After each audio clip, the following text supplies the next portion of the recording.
Ever feel like life is just on, fast forward? Yeah. Like 1 minute you're sipping your coffee, and then suddenly you're trying to remember what you even did all day. It's a universal feeling, right? It really is. And it kind of touches on a really deep philosophical concept when you think about it. Mm-hmm. This idea of experience. Okay. Like, what does that even mean?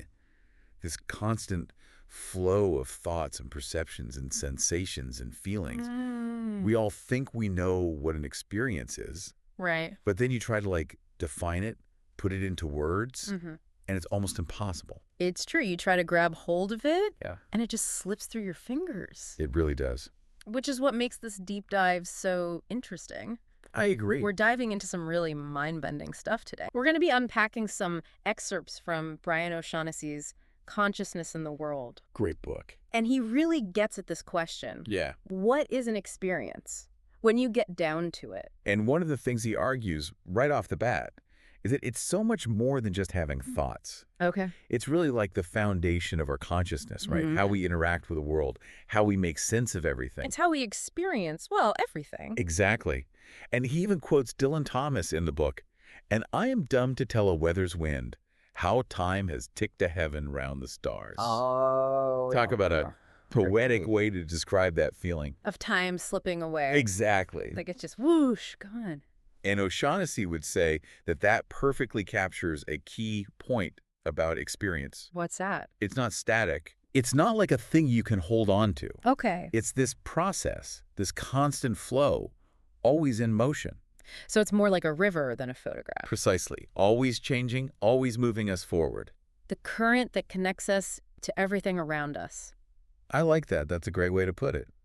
So it's not just what's going on in our heads. It's Right. everything we're perceiving and feeling in that moment, Yeah. all coming together to create this stream of consciousness. Would you say that's fair? Absolutely. And, he even argued that it's not even just what we think, Okay. but it's also how we perceive and feel in each moment, Right. all wrapped up in this thing we call experience. And critically, is it fair to say he also thinks it's an active process? Absolutely, he does. It's not passive at all. We're not just What, like sponges? yeah, just soaking it all up. Right. No, we're shaving it. We're influencing it. That we're constantly in this interaction with the world around us. We are, yeah. And to really grasp this, I think we need to move into one of the thought experiments that O'Shaughnessy presents. Okay, now this is where things get really interesting.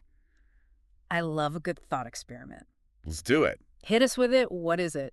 Okay, so this thought experiment, this is what's going to unlock all the secrets of experience for us. Okay, yeah, picture this. The universe hits the pause button. Okay. Time freezes. Like completely. Completely. Yeah. Everything just stops, dead in its tracks. Okay, hold on. Let me get this straight. I'm trying to picture this. So it's like everything's frozen in place. Yeah. Like one of those scenes in a movie, right? Exactly. But I'm in it. You're in the movie, yeah. Everything's just stopped. Exactly. And now, Okay. now ask yourself, Yeah. in that frozen state, what mental activities could still be going on? Okay, what mental activities could still be going on Right. if everything just stopped like that? Yeah. Well, I think I could still remember things. Okay. Like, I could still recall my favorite childhood memory, for example. You think so? Yeah. Yeah. I think so. Because, that memory is already there in my mind, right? Yeah. It doesn't need time to keep running in order to exist, That's a really interesting point. right? And O'Shaughnessy would agree with you. He would. Yeah, he'd say memories and knowledge in general, they're what he calls non-experiential. Non-experiential. Okay. Yeah. Think about knowing your phone number by heart. Yeah. You just know it. Right. I don't have to actively experience dialing it each time to remember it. It's just there. Yeah, that makes sense. Exactly. But now, let's say time freezes. Right. Oh, okay. Yeah. Would you still be seeing anything? That's a good question. I don't think so. Right. I mean, my eyes would be frozen open, I guess, but the actual experience of seeing, of light hitting my eyes and my brain processing it, that Yeah. would stop, wouldn't it? Exactly. Exactly. And that's the distinction he's making. Okay. Those sensory experiences, right? Yeah. The feeling of the sun on your skin, the taste of your coffee, those are what he calls experiential processes. Okay, I'm following. And those rely on time flowing to exist. They need that constant change. They absolutely do. Yeah. Without that flow, Yeah. they just couldn't happen. Freeze time, they cease to be. It's like, What are you thinking? Is it kind of like the difference between having a photograph Okay. and watching a video. Ooh, okay, I like that. So the photo, that's like a frozen moment in time, right? Yeah. That's more like memory or knowledge. Okay. But the video, with its constant stream of changing images and sounds, Right, yeah. that feels closer to what actual experience is like. That's a fantastic analogy. I really like that. It just popped into my head. That's great because it really highlights how experience isn't built from these static mental building But blocks. pixels in a photograph. Exactly. It's fundamentally different. So, okay, I'm with you so far. Experiences, they're not made of these static pieces. Right. But then, what are they made of? What's the raw material, so to speak? That is the million-dollar question, isn't it? It seems like it. And O'Shaughnessy actually suggests something kind of radical here. Okay, I'm intrigued. What's that? He suggests that experiences are made of more experiences. Wait, hold on. Yeah. Experiences are made out of experience. Experiences. Now, that's just getting a little too philosophical for me, I think. It's a bit of a brain twister. It is? It really is. So help me out here. Break this down for me. What does that even mean? Okay. Okay, so think of it this way.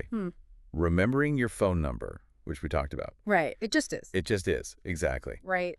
But experiencing something, that's not a static thing. Oh, That's an ongoing process. it's happening in time. It unfolds moment to moment to moment.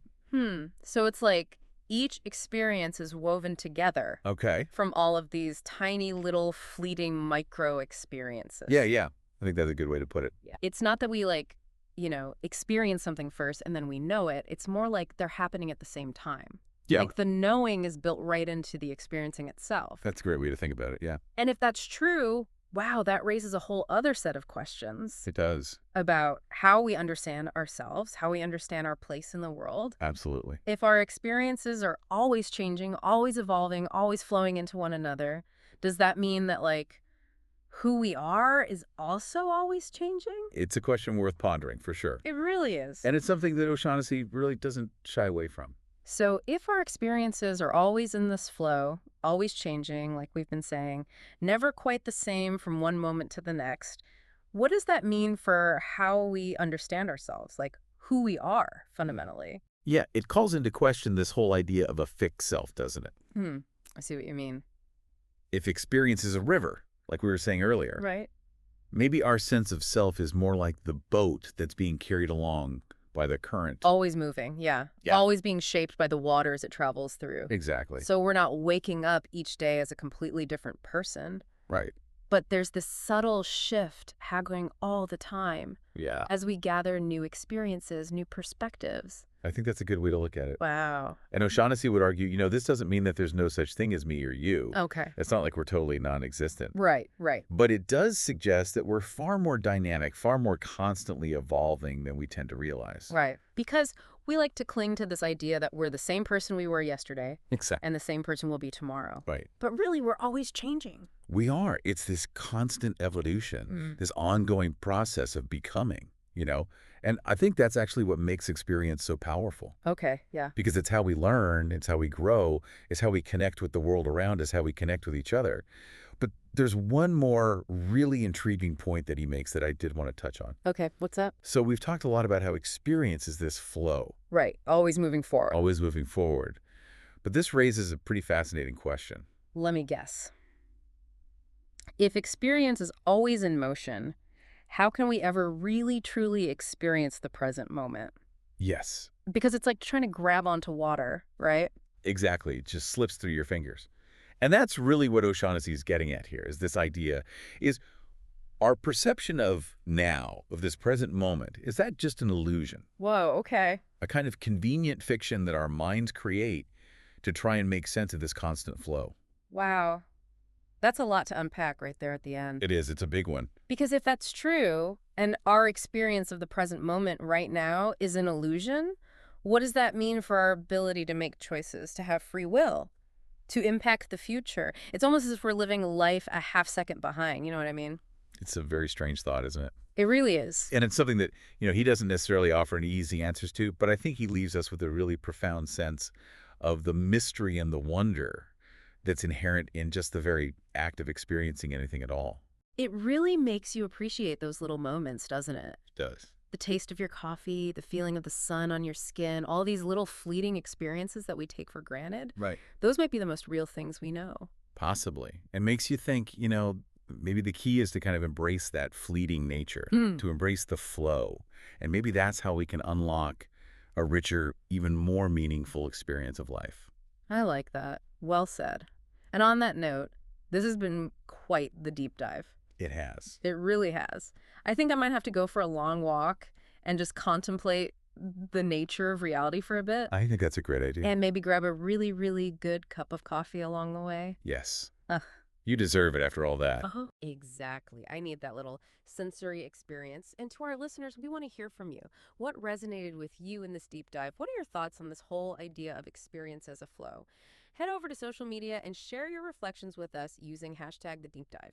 And until next time, as always, keep exploring, keep questioning, and most importantly, keep experiencing all that life has to offer.